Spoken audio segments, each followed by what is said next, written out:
You know the feeling when your body decides something before your mind has time to vote on it. Heart rate spikes. Breath shortens. Hands go cold. You are standing in a place that looks exactly as it did 30 seconds ago. But something fundamental has changed, and the change is not outside. It is inside. The part of you that narrates your life and makes decisions and believes it is in control has gone completely silent. Something older is driving now. You cannot name what triggered it. You cannot explain what is wrong. Your body just knows, and it has already started moving. The Greeks had a word for this, panic, and they did not think of it as a malfunction. They thought of it as an encounter with a god. Pan.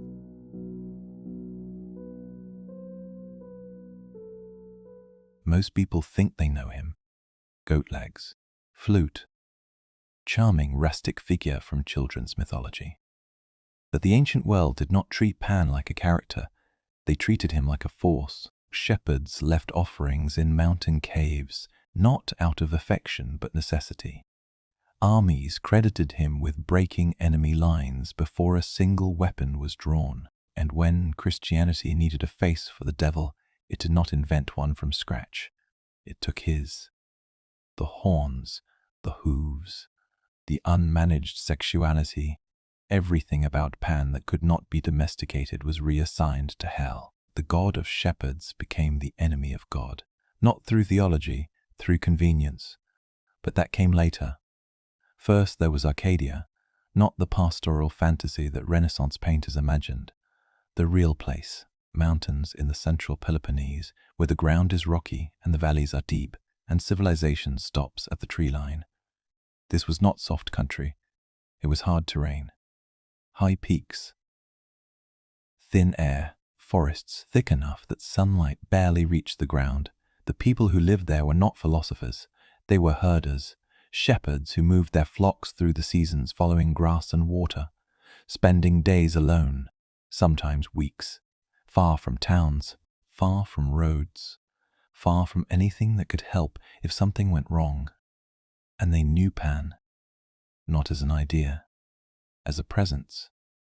He had shrines, but not temples, caves mostly, natural rock formations, grottos where water came up through stone, places where the boundary between human space and wild space was already thin. You did not build for Pan. You found the places that were already his and you acknowledged him there.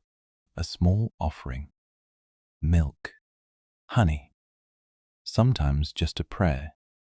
Not because Pan was benevolent, because ignoring him was worse.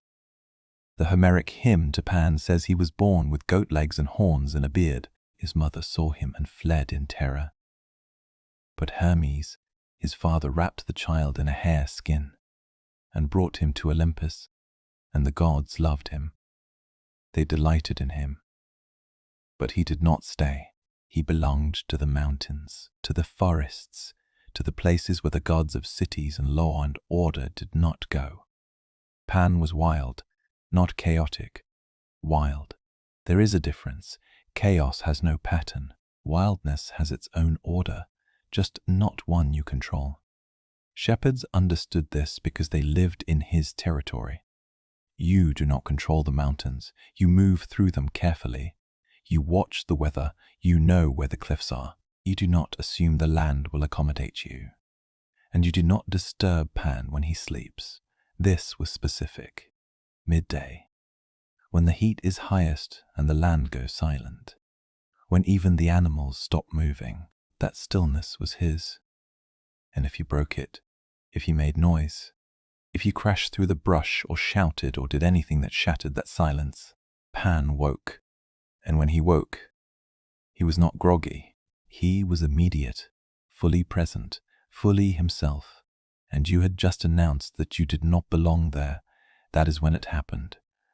The sound first, rustling that should not be there.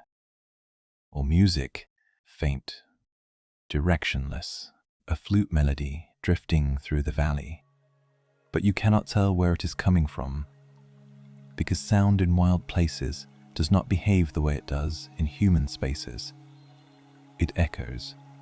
It bends. It seems to arrive from multiple directions at once, and you cannot locate the source, which means you cannot assess the threat, which means the part of your brain that solves problems has just failed, and when reason fails, instinct takes over. Panic, not fear of a specific thing, fear that overrides the ability to think at all. Soldiers in battle would throw down their weapons and run. Travelers would bolt into the forest and become hopelessly lost in country they knew well. Animals would stampede for no reason anyone could name afterward. This was not cowardice.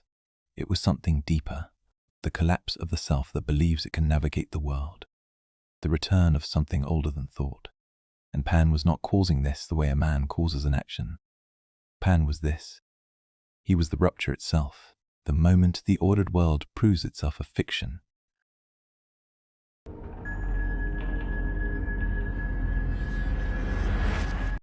Herodotus records what happened before Marathon. The Athenians were outnumbered. Persia had sent a fleet and an army that Athens could not match with strategy or courage alone. So they did what Greek cities did when the situation was beyond human capacity. They sent a runner to Sparta to beg for help.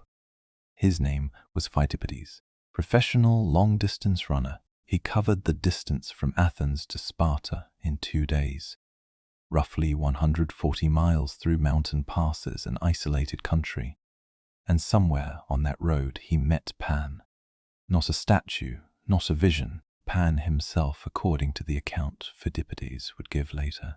The god stopped him and asked why Athens did not honor him properly, why his shrines were neglected, why a city that owed so much to the wild places around it had forgotten the god who lived there. Pheidippides promised that Athens would correct this. Pan said he would help. At Marathon, the Athenians were still outnumbered, but when the armies met, something happened to the Persians that no one could explain in tactical terms. They broke. Experienced soldiers, disciplined fighters, they suddenly fled, not in response to a brilliant Greek maneuver, not because they were losing, they just ran. Herodotus does not call it panic explicitly, but the Athenians did. They credited Pan, and after the battle they built him a shrine on the Acropolis itself, a cave sanctuary beneath the rock where the city's most important gods lived. Pan was given a place in Athens, not out of love, but because he had proven what he could do. This is not folklore, this is military history interpreted through the lens of a culture that believed gods were real forces you could invoke or provoke. Panic was a weapon, and Pan controlled it. Think about what that means on the battlefield. You do not need to kill the enemy if you can make them incapable of fighting. One moment they are holding formation, the next moment reason abandons them and they scatter. Armies are fragile systems. They function because individual fighters trust the men beside them, because they believe in chain of command, because they can assess danger and respond collectively. Panic destroys all of that. It is not just fear, it is the simultaneous collapse of trust and reason, and the ability to distinguish real threats from imagined ones. A single man panicking is manageable. 100 men panicking is a rout, and once it starts, it spreads faster than anyone can stop it. The Persians at Marathon experienced this, so did others. Pan's name appears in accounts of battles where nothing visible shifted, but suddenly one side could not hold. The Greeks did not think this was metaphor. They thought Pan had been there, that his presence in the mountains extended to anywhere men gathered in wild country, far from the structures that usually kept them organized. A battlefield is not a city. It is wild space temporarily occupied by human order. And that order is thinner than commanders want to believe. Pan did not choose sides based on justice. He was not a god of righteous causes. He helped Athens at Marathon because Athens acknowledged him, because Pheidippides made a promise. The transaction was simple. You honor Pan and he might help you. You ignore him and you are on your own. No morality involved, just acknowledgement. But there is something else in the marathon account that matters.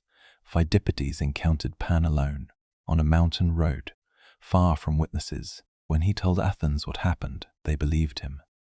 Not because he had proof, because the experience he described made sense within their understanding of how the world worked. You could meet a god if you were alone in the right kind of place.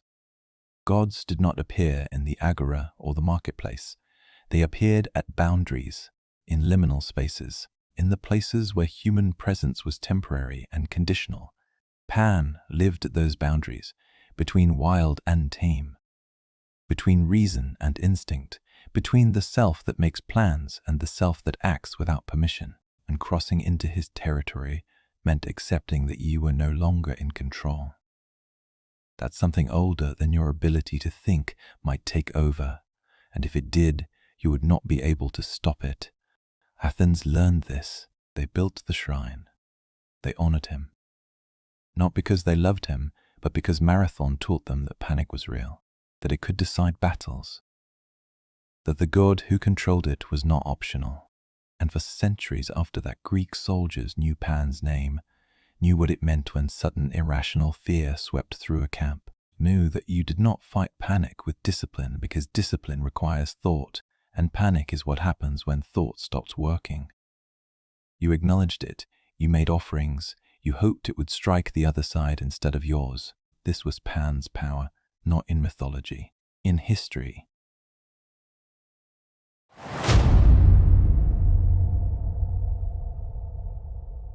Plutarch records something strange. During the reign of Tiberius, a ship was sailing near the Greek islands when passengers heard a voice, not from the ship, from across the water, loud enough that everyone heard it clearly. The voice called out a name, Thamus, one of the crew members. It told him that when the ship reached a certain point, he should announce that the great god Pan is dead. Thamus waited. When they reached the place the voice had specified, he shouted the message across the water, and according to Plutarch, the response was immediate: groaning, lamentation, the sound of mourning coming from the shore and the hills, as if the land itself was reacting. Plutarch includes this in his essay on the decline of oracles. He is trying to explain why the old sacred sites have gone silent, why the gods no longer speak, and he offers this account as evidence that something fundamental has shifted. The great god Pan is dead. The old world is ending. Early Christian writers loved this story. They reinterpreted it immediately. The death of Pan was the death of paganism. The voice announcing it was a divine confirmation that the old gods were finished. Christianity had arrived, and the demons that had pretended to be gods were losing their power. Pan's death became a symbol, the hinge between the ancient world and the new order. But Pan did not die. His image was too useful to waste. Christianity needed a visual language for evil. It needed a figure that could represent temptation, lust, the refusal of moral law, everything that the baptized soul was supposed to reject. And Pan's appearance provided all of it ready-made: the horns, the goat legs, the hooves, the association with wild sexuality and uncontrolled impulse, the fact that he lived outside cities in places where Christian order had not yet reached. All of it mapped too easily onto what the devil needed to be. This was not conspiracy. It was convenience. Medieval Christianity did not sit down and decide to demonize Pan specifically. It borrowed from multiple traditions, pagan gods, folk beliefs, earlier Jewish and Gnostic imagery. But Pan's contribution was visual. His body became the devil's body, slowly, over centuries. By the time you reach medieval manuscript illustrations and church carvings, the image is fixed. The devil has horns, he has hooves, he has a goat's legs and a man's torso. He is sexual. He is associated with wild places and with the parts of human nature that must be resisted. And all of that came from Pan, not just from him. Other horned gods contributed. Cernunnos from the Celtic tradition, the antlered god whose image was found carved on the pillar of the boatman buried beneath Notre Dame in Paris, seated cross-legged, antlers rising, surrounded by animals. The Celts honored him for over 1,000 years. Then Christianity arrived, and his image became dangerous. The horns were reinterpreted. The association with animals became bestial. The god of the forest became a demon.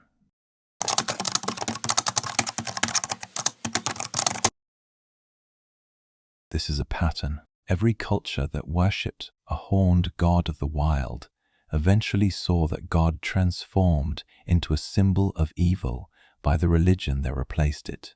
The horns that once meant connection to animal nature and the untamed world became markers of the demonic. The sexuality that was once sacred became sinful. The wildness that was once acknowledged as part of existence became something to be suppressed. Pan and Cernunnos and others like them were not destroyed. They were inverted. Their attributes were kept, but their meaning was reversed. What had been divine became diabolical. What had been natural became unnatural, and an entire dimension of human experience that these gods represented was declared evil. The wild self. The part that wants without asking, that acts on instinct, that does not wait for permission or moral clearance. For over 1,000 years in the Greek world, Pan was the name for this. It was not good or evil. It was simply real. Shepherds acknowledged it because pretending it was not there did not make it go away. But Christianity could not allow that. The wild self had to be enemy, temptation, the thing that led you away from God. So Pan's face was given to the devil, and the god who had lived in caves and mountains was relocated to hell. The hoofed feet that once walked Arcadian slopes now walked the inferno. The music that once echoed through valleys became the soundtrack of damnation. The god of what could not be managed became the enemy of all management, and for 2,000 years Western culture has lived with that inversion. We have inherited a moral framework that teaches us the wild self is dangerous, that instinct must be governed by reason, that the parts of you that act before thought are the parts that will destroy you if given space. But suppressed instinct does not dissolve, it waits.